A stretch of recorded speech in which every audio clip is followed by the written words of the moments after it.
es un clavo. Estos clavos se utilizaban durante toda la vida, se utilizaba el clavo de los ferreros. ¿Ves? Estos clavos se han utilizado para puertas, para barcos, para casas, para vigas, todo. Diferente cabeza, diferente largo, diferente grosor.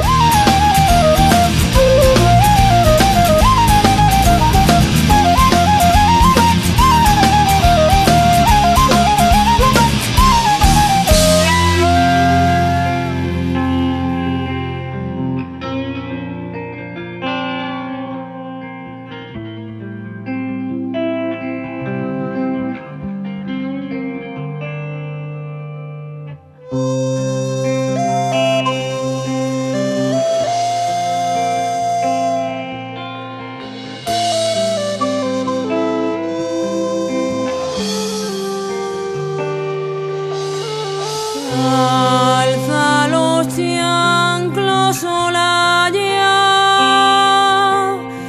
tranca la puerta al colar, prende el sendero que esguila,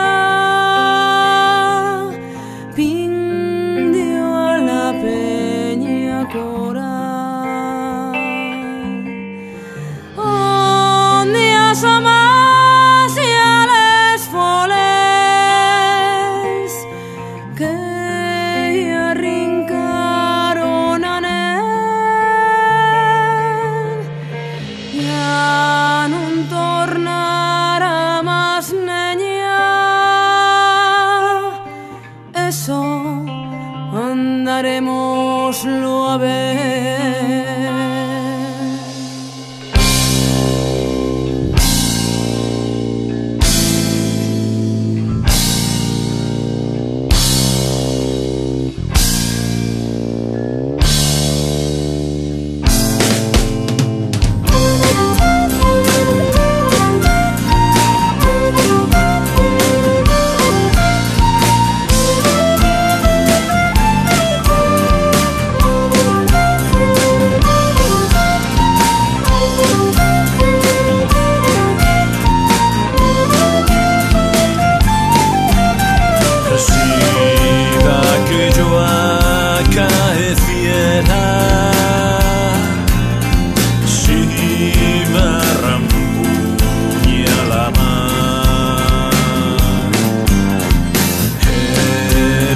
Noches de galerna